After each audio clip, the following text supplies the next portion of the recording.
friends, welcome to Coding Host YouTube channel. In this video, I will show you program to print each digit of a number in separate line in Java. Let's take an example that I have a number 1, 2, 3, 4, and in the output I have to print 1, 2, 3 and 4. So you can see that in the output we have to print each digit of the number from left to right in separate lines. So first I will write the program and then I will explain you. So here I am taking a variable n, int n equal to 1, 2, 3, 4, and after that I am taking int reverse equal to 0, because we have to reverse this number before printing it in separate lines. I will explain you later why we have to reverse it.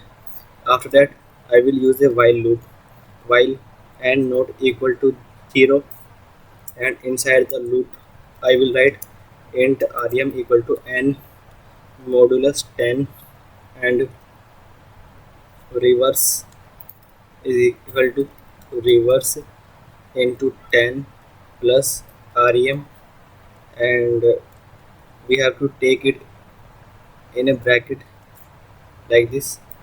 After that n equal to n slash 10, and I have to take one more loop, while reverse not equal to 0, and in this loop I will take int rem equal to reverse modulus 10. After that we have to print rem in separate lines, so I will write system dot out dot println, and inside this I will pass rem, and after that reverse is equal to reverse slash 10. Let's run this program. So you can see in the output we are getting 1, 2, 3 and 4 in separate lines. So we are getting digits of the number from left to right in separate lines in our output. So let's see how this program is working. Here you can see that I have taken a int n variable in which I have assigned 1, 2, 3, 4. So the initial value of this n variable is 1, 2, 3 and 4, and after that I have taken int reverse equal to 0. So the initial value of this reverse variable is 0. After that I have taken a while loop. So if you have seen my previous video, you know that this loop will reverse our input number and store it back in this reverse variable. So let's run this while loop and see how it will reverse our input number. So while n not equal to 0, so this loop will only run when n is not equal to 0. If n is equal to 0, it will not run and it will break. But here we have 1, 2, 3, 4 inside n, and it is not equal to 0, so our condition is true and we get inside the loop. So int rem equal to n modulus 10. So modulus here means that we are dividing n by 10 and taking out the remainder, and I am storing that remainder is in this int rem variable. So let's do it. So we have n here 1, 2, 3, 4, and dividing it by 10. So 10 into 1 is 10. So 2 here, 3 down here. So 10 into 2 is 20. So 3 here and 4 here. So 10 into 3 is 30. So we get 4 in the remainder. After that I will store this remainder in rem variable. So now rem variable has 4 inside it. After that I have written reverse is equal to reverse into 10 plus rem. So reverse into 10 is, we have 0 in reverse, and 0 into 10 is 0 plus remainder which is 4. So 0 plus 4 is 4, and I am storing this result back in the reverse variable. So now reverse variable has 4 inside it. After that, n equal to n slash 10. So slash means here we are dividing n by 10, and we are taking quotient, and I am storing this quotient back in the n. So you can see in the case of modulus we take remainder, and in the case of the slash we take the quotient. So now this n variable has 1, 2, 3 inside it. After that we will again run our loop. So n not equal to 0, so we have 123 in the n which is not equal to 0. So our condition is true, and we again get inside the loop. So we again would divide n by 10, and we take out the remainder and store it in the rem variable. So here is our n 123, and dividing it by 10. So 10 into 1 is 10, so 2 here, 3 down here. So 10 into 2 is 20, and now we get 3 in the remainder. So now this remainder will be again stored in rem variable. So now rem variable has 3 inside it. After that, reverse is equal to reverse into 10 plus remainder. So we have 4 in the reverse, and 4 into 10 is 40 plus remainder which is 3. So 40 plus 3 is 43. After that, n equal to n slash 10. So we again take out this quotient and store it back in the n. So now n has 12 inside it. After that, we will again run our loop.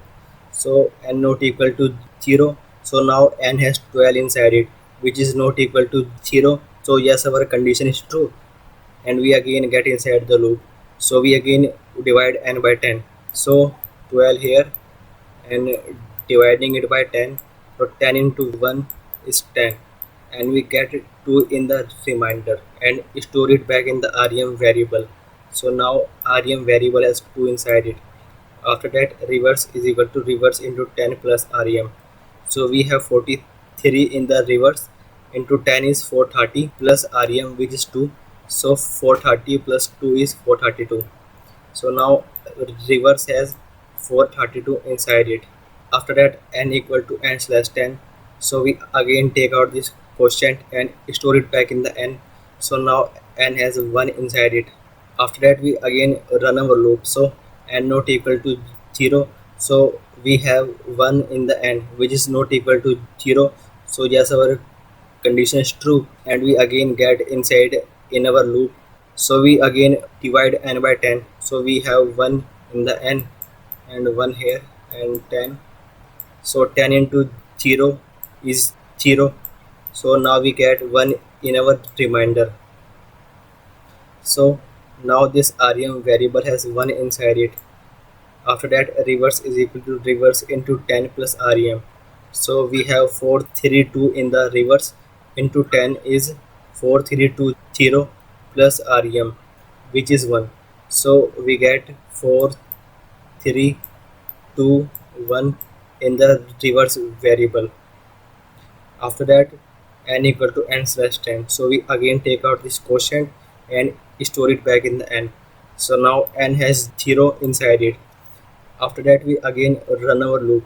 So n not equal to 0, but here you can see that we have 0 in the n variable which is equal to 0. So our condition is false, and our loop will break. So after the ending of this while loop, you can see that now we have reverse number in our reverse variable which is the reverse of input number. After that, we execute our next loop.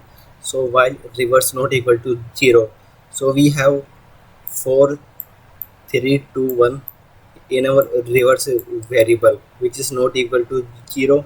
So yes, our condition is true, and we get inside our loop. So int rem equal to reverse modulus 10. Here you can see that I have again taken int rem variable, like in the previous loop. So the variables we are declaring inside a loop are known as local variables. So the variable here and the variable here are different. They are not connected to each other. So the variable here is different. So int rm equal to reverse modulus 10. So we divide reverse by 10 and take out the remainder in rem variable. So 4 3 2 1 and dividing it by 10. So 10 into 4 is 40. Now we get 3 here and 2 here. So 10 into 3 is 30. So we get 2 here and 1 down here. So after that 10 into 2 is 20. Now we get 1 in our remainder. So I am taking out this reminder and storing it back in the rem variable. So now this rem has 1 inside it. After that I am executing this println statement in which I have passed rem. So in the rem we have 1. So when this println line will execute, it will print 1 in the output. After that reverse is equal to reverse slash 10. So we take out this quotient and store it back in the reverse variable. So now this reverse has 4 3 2 inside it. After that we again run our loop. So reverse not equal to 0. So we have 432 in the reverse variable which is not equal to 0. So yes, our condition is true and we get inside our loop. We have 432 in the reverse variable. So 432 divided by 10. So 10 into 4 is 40. So 3 here and 2 down here. So 10 into 3 is 30. So now we get 2 in our remainder. These 2 will be assigned to this rem variable. So now this rem variable has 2 inside it. After that system.out.println and I have passed rem in it. Now it will print 2 in the next line. So we will get 2 in our output in the next line. After that reverse is equal to reverse slash 10. So we again take out this quotient and store it back in the reverse variable. So now this reverse variable has 43 inside it. After that we again run our loop. So reverse not equal to 0. So we have 43 in the reverse variable which is not equal to 0. So yes, our condition is true and we again get inside our loop. So int rm equal to reverse modulus 10. So we again divide reverse by 10. So 43 divided by 10. So 10 into 4 is 40. And now we get 3 in the remainder and storing it back in the rem. So now rem has 3 inside it and system.out.println rem. So now it will print rem in the next line which is 3. So we get 3 in the next line in the output. After that reverse is equal to reverse slash 10. So we take out this quotient and store it back in the reverse variable. So reverse has now 4 inside it. After that we again run our loop. Reverse not equal to 0. So we have 4 in the reverse variable which is not equal to 0. So yes, our condition is true and we again divide reverse by 10. So 4 divided by 10. So 10 into 0 is 0. So we get 4 in the remainder and this 4 will be again stored in rem. So now rem has 4 inside it and system.out.println rem. So it will print 4 in the output and after that reverse is equal to reverse slash 10. So we have quotient which is 0. So storing it back in the reverse. So now reverse has 0 inside it. After that again run our loop. So reverse not equal to 0, but here you can see that we have 0 in our reverse variable, which is equal to 0, so our condition is false, and this loop will break and our program will exit. So you can see that we already get all the digits in separate lines in our output. You are thinking that why I have not applied this while loop directly on this n variable. So if you see that we have to print from left to right. If I used this variable, it will start from right to left, and instead of printing 1 2 3 4, it will print 4 3 2 1, which is the incorrect output. So that's why to print digits from left to right, we have to first reverse the number and then use a while loop to print the digits of the number. So this is how we can write a program to print digits of a number in separate lines. Thank you.